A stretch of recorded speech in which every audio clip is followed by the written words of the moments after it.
Hey engineers, this is Mr. Hernandez, and in this video, I'm going to go over our current lesson, which is all about teamwork and personalities.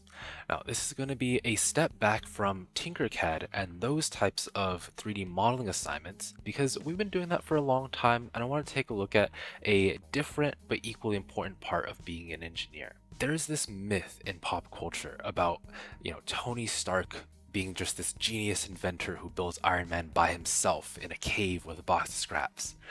But in reality, that's not usually how it works. Whether it's landing a rover on Mars, like just happened last week, building a new car, developing a vaccine, scientists and engineers are always going to be working in teams with people with lots of different skills, backgrounds, and personality types. And it's that last part that we're going to focus on here. Because when you're working with different people, you need to be able to balance each other out. That way you guys can work together well. Let's go ahead and take a look at the form that you guys have to fill out today and what I'm expecting you guys to do. In this form, there is a link right here to the 16 Personalities website. So this is based on the Myers-Briggs standard of personality. It sort of gives a couple of different categories for different ways that a person can be, like which ways a person, whether you're introverted or extroverted, for example. And what you guys are going to do is there's going to be a button here that says take the test. That's all you need to do. You don't need to log in. You don't need to put your email into anything. You're just going to take the test, which is a series of questions. And the questions just range from agree to disagree, with options in the middle. So you can think of the far left as strongly agree, and you can think of the far right as strongly disagree, and then you have options in the middle. So if you really don't have an opinion either way, you can put the middle button, but maybe you agree, but just a little bit, you have those options too. Just take your time, read the questions carefully, and try to answer as honestly as you can. There are a few pages of this. I'm not sure what the total amount is, but you should be able to go through the whole thing in less than 10 minutes. Once you go through the whole thing, you're going to get to a page like this one. So this is the results page. With this personality test, each person is going to get a 4-letter code. In this case, mine was ISFP, which stands for introverted, observant, feeling, and prospecting. So those are the 4 categories that I fell into when I took this. So what you're going to do is copy the 4-letter code and bring it over to the report. So that's the 4-letter code there.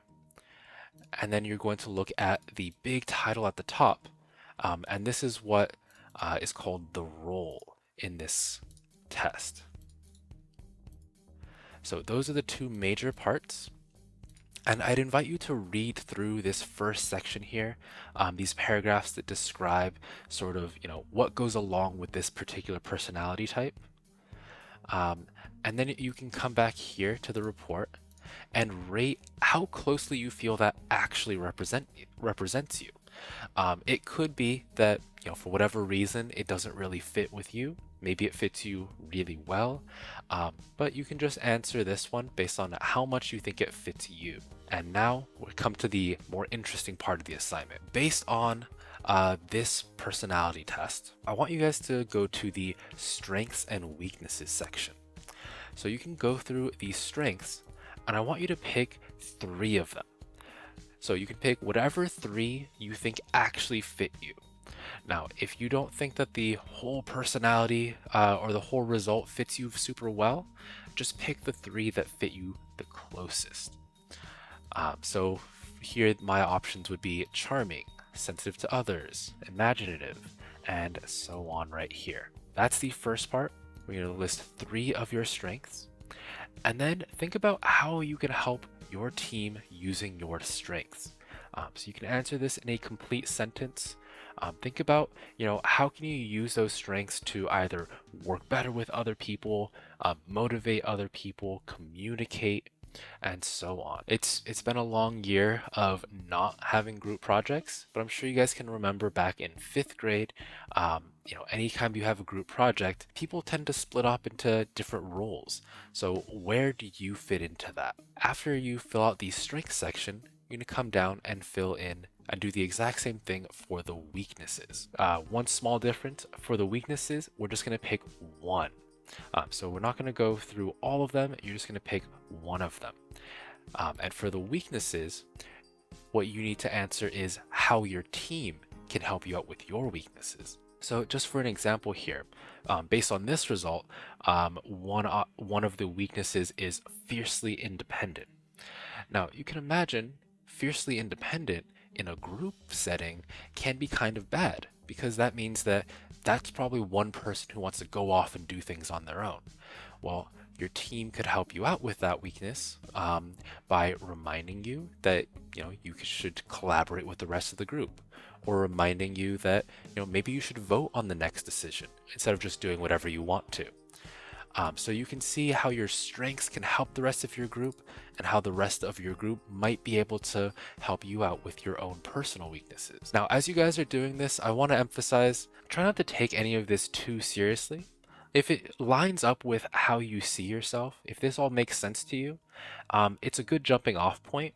You can look at the strengths and figure out what things you want to emphasize, and look at the weaknesses and figure out, how you can work around those weaknesses to be the best person.